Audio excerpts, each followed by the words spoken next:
So I finally got around to playing Ghost of Tsushima, the Sucker Punch Productions open-world samurai affair, which was essentially the culmination of everything they've ever done and was clearly a massive passion project for them. I remember I once saw a completely asinine take that Sony is just forcing Sucker Punch to make these realistic games. Or, you know, they've always been into the whole stealth action open world thing. Their early work was literally inspired by Tenchu stealth assassins, meaning that they've had an interest in the whole Kurosawa-style feudal Japanese action thing for a very long time. A game this good is not made by force. Just because your favorite creators are making something different to what you became a fan of them for, that doesn't mean the thing they're currently making is cynical or disingenuous. To say otherwise would be incredibly egotistical, as if to say, well, if I don't like it, then it's not possible anyone could have wanted to make it, nor is it possible that anyone could genuinely like it. Granted, that contingent of people is a vast minority, and most people who have played Ghost of Tsushima rightfully thinks it's a great game. With that said, do I think it's the best thing that Sucker Punch has ever made? Not quite. I still think that Infamous 2 takes that cake for me, but then again, Infamous 2 is one of my favorite games of all time, so coming second to Infamous 2 is by no means something to be ashamed of. But one thing that I was constantly told about before I played this game is just how good the story was. Even among the harsher critics, the story was the thing that most people complimented more than anything. So I was interested to see how that would go down, and yeah, I thought it was a very well presented, very well executed, compelling ride. I've played some games that really gripped me in the past, the aforementioned Infamous 2, Spec Ops: The Line, that one game about fungus zombies we're not allowed to talk about, but I think the funny thing about a lot of these games is that a lot of the most compelling games are the ones that are trying to have a broader overall meaning that's more grand than the average game. These are games that are trying to take you on an emotional journey, and Ghost of Tsushima isn't quite that. But what it is absolutely brilliant in its execution of what is on the surface a really simple story. So here's the plot. It's the year 1274 AD, and you are Jin Sakai, a samurai on the island of Tsushima, a small island off the coast of Japan. The samurai have a strict code of honor that must be abided by, at least in this interpretation and fiction in general. I've actually heard the samurai code of honor wasn't as strict as people make it out to be. Regardless, this code of honor is thrown into question when Tsushima is invaded by a Mongol horde led by a ruthless warlord named Khotan Khan, who I remember the name of because it's almost identical to Kotal Khan, the one-time ruler of Outworld and multi-time chump.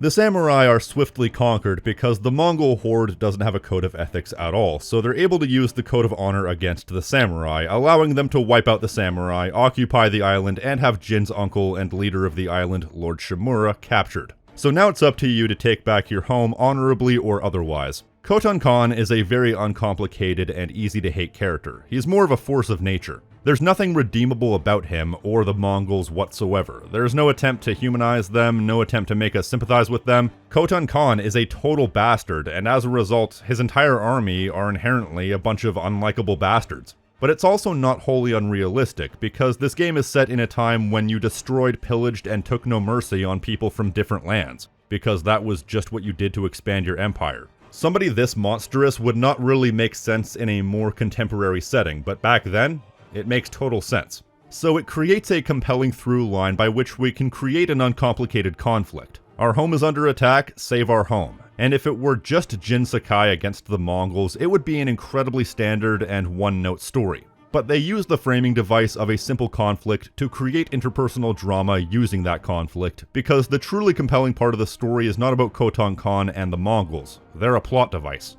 The real compelling drama comes with how the characters we are supposed to sympathize with react to the threat, how they act on it. This isn't immediately apparent because for most of the first act, it's mostly just about getting your bearings, getting an army together, and saving your uncle. As a matter of fact, there are a few side characters that are very prominent in the first third of the game, but I barely remember because their involvement for the rest of the game is minimal at best. They just end up being characters who happen to be present during the battle scenes, like Masako for example. Good character, tragic story, kinda loses plot relevance very quickly after her mission sequence is complete. Then there's more prominent characters like Yuna, a common thief and the pseudo-love interest who initially saves Jin, but I don't find her particularly compelling outside of conflicting beliefs with more interesting characters. But you really get a sense for how the conflict is being informed by the personalities of all involved, and how the personalities of each character is shaping their decisions from the final mission in the first act. There's a clan of Ronin called the Straw Hats, a clan led by a childhood friend of Jin's named Ryuzo.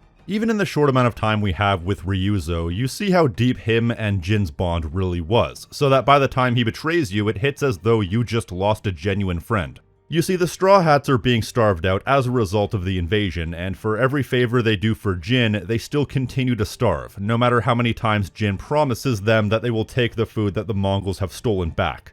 But failure after failure results in Ryuzo, in an act of desperation, deciding to join up with the Mongol horde in order to save his clan, and also decides to take a stab, no pun intended, at getting the bounty for killing Jin, which forces him and his childhood friend into conflict. And just generally speaking, Ryuzo is forced to do a lot of things he's not proud of, simply out of his own desperation for him and his clan to survive. Then later on, it's revealed that Lord Shimura, Jin's uncle, wishes to officially adopt Jin, as Jin is his only flesh and blood left, and therefore the most fitting person to rule over the island once Lord Shimura himself is gone. However, Lord Shimura is by the books and staunchly believes in the Code of Honor, so chooses to fight the Mongols in what he sees as an honorable manner. Tactics of which the enemy would not give him or his people the same luxury of, which results in a lot of needless death. Driving a wedge between Jin and his uncle, as Jin believes in the Code of Honor but also believes that desperate times call for desperate measures, resulting in Jin going against orders and dishonorably poisoning a contingent of the Mongol army. Lord Shimura gives Jin one chance to denounce his new persona and his new beliefs he's adopted and throw Yuna under the bus so they can continue to fight honorably and Jin can go unpunished, which Jin refuses to do as he feels it's not the way, resulting in Jin being excommunicated and left with nothing to his name but the clothes on his back.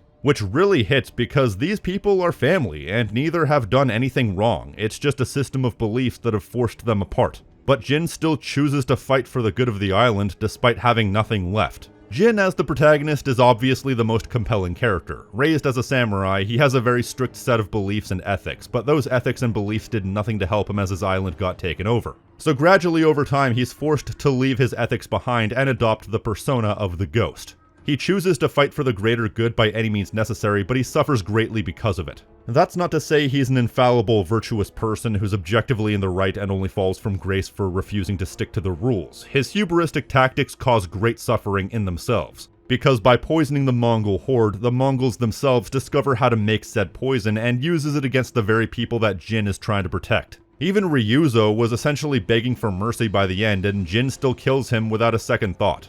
The fact of the matter is, there really are no heroes or villains on the side of Tsushima, just desperate people handling their business in the way that they see fit. And none of this comes across as hollow because they do a good job at characterizing each separate character so that they come across as very rational in their decisions. So the interactions feel very organic. Ryuzo and Jin have a good chemistry, for example, and you get a lot of flashbacks between Jin and Lord Shimura that shows their family bond, especially after the death of Jin's father, making their eventual conflict seem all the more tragic. Each of these characters come across as tragically rationally human in their interactions and in their personalities. So even if you don't agree with them, you can at least see where they're coming from. This game also pulls off one of my favorite plot elements, that is to say mirroring. You see, a key aspect of the plot can be described by the phrase, "The measure of your character is how you respond in a time of crisis." The strong-willed people will keep a stiff upper lip and push through, but the weak-willed people will act in desperation.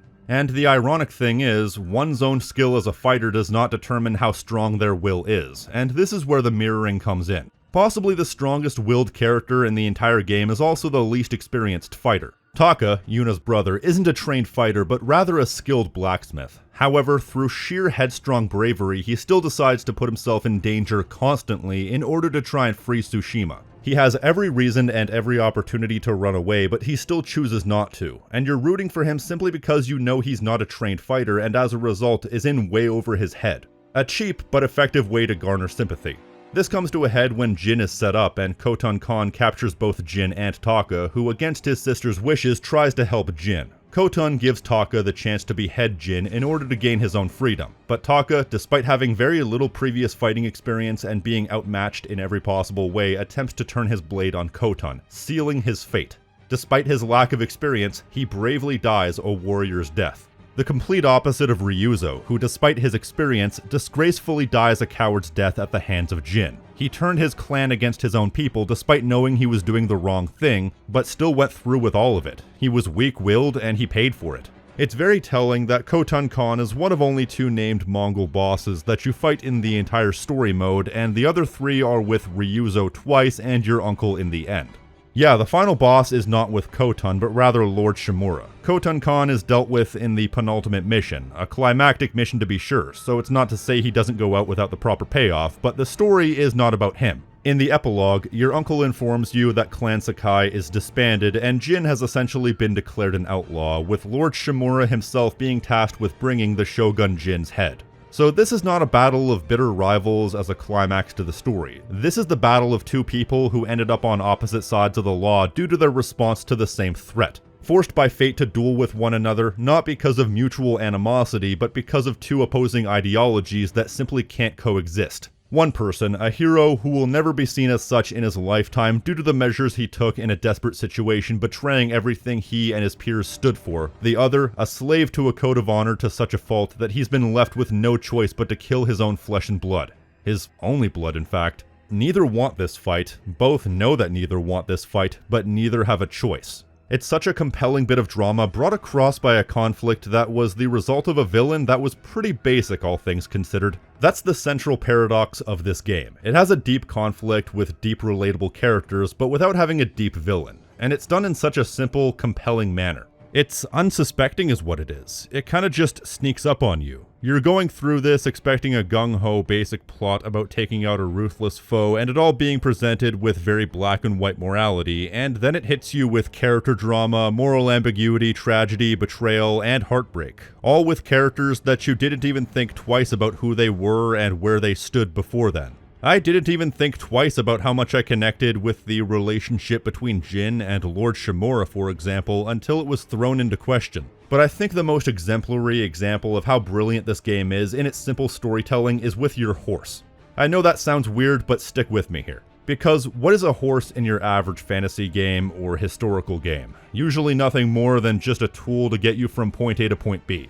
I remember the first time I played Red Dead Redemption, I went from horse to horse to horse because none of them were inherently better than any other from what I could tell. Finding a decent horse was too much of a faff and they died too easily, so it was more convenient just to use what you could get, and so I never spent enough time with any of them to get emotionally invested in their survival. But this game does something so simple but so brilliant. It gives you the option to name your horse. That one element of personalization creates a subtle but important bond between you and the horse, giving you an emotional investment and agency that you don't even think twice about. You feel invested in this horse's survival simply because it's undisputedly yours. So when it does eventually die going into the 3rd act, it hits really hard.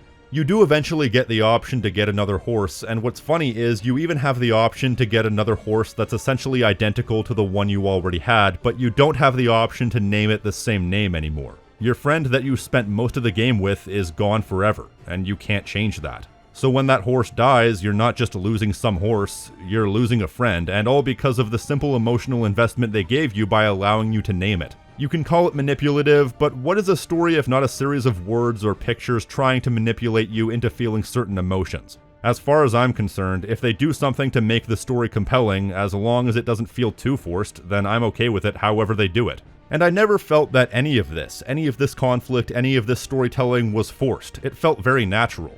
It also goes deeper than that for me, because this is a compelling and familiar dramatic setup because it's something that many people have experienced. This is essentially a schoolyard conflict. Think about it. Khotun Khan and the army of Mongols is essentially a schoolyard bully, Lord Shimura is like a teacher who's enforcing the school rules, and Jin Sakai and his crew are the unsuspecting victims of this schoolyard bully. People who want to do the right thing but are forced to take matters into their own hands when following the rules doesn't get them anywhere. Oftentimes, schools will have a zero-tolerance policy against violence, which means if you fight back, you'll get in trouble. Meaning it's a system of rules in place to benefit the abuser. So if you don't fight back, you're screwed, and if you fight back, you're screwed. Damned if you do, damned if you don't. So Jin is forced to break the rules and get in trouble with the teacher because it becomes quickly clear that he can't win the fight based on the set of rules and ethics that he's supposed to follow. At least if the opponent is not following the same rules and ethics. And once you fight back, you could very well win the day and ensure the schoolyard bully will never touch you or your friends again, but you'll have to face punishment whether you deserve it or not. It's unfair, but that's life sometimes. It's a story that maybe you've never personally experienced, but it's a story everyone's familiar with and everyone can get on board with. Maybe you didn't notice the familiarity of the story's premise, but your brain did. They just transferred that idea into a greater scope and a unique setting, and that's what makes the story of Ghost of Tsushima so great. It doesn't need to be crazy deep or emotionally taxing in order to be compelling as hell. You're not always going to want that type of thing, even if you're someone who enjoys it. But even then, Ghost of Tsushima manages to still be somewhat thought-provoking. The primary theming of this game works with this concept of order versus chaos. The Shimura regime representing order and the Mongols representing chaos, with Jin occupying the gray space between. Because there is a necessity to balance. Though many don't see it that way because it's a story that's largely based around opposing ideologies and the danger of sticking strictly to one ideology. Jin is able to succeed because he takes aspects of two completely opposing ideologies. You can't be all about order or all about chaos. Sometimes you need a bit of order and sometimes you need a bit of chaos. Rarely is it wise to have all of one or all of the other. And that goes for most things in life. Having a binary all or nothing mindset will more often than not be reductive. You need to be able to look at both sides of the coin and find balance. Life is not black and white as much as some people will treat it as such. Life is just a series of grays, and that's what Ghost of Tsushima is really about. It's a story that's easy to summarize, but you can really get into the nitty-gritty of each of these characters' personalities and motivations, the overall theming, and so on. When you have an understandable threat hanging over the entire game, you can create gripping drama easily by using that force of nature to create conflict between the people we're supposed to sympathize with. And that right there is what Ghost of Tsushima does so expertly. And it's a great but deceptively simple story for that. Nate Fox doesn't miss. The bottom line here is, there's room in the industry for deep, emotionally taxing drama and simple, straightforward drama. All that matters is whatever you do it well. Some of the greatest movies of all time are fun action films that are relatively easy to summarize but are able to find a deceptive amount of depth within their simplicity. That's all I've got, so if you like what I do here and want to support the channel, you can donate to my Patreon for unique perks and rewards like Discord benefits, early access, ad-free viewing, and exclusive content like these fine folks right here.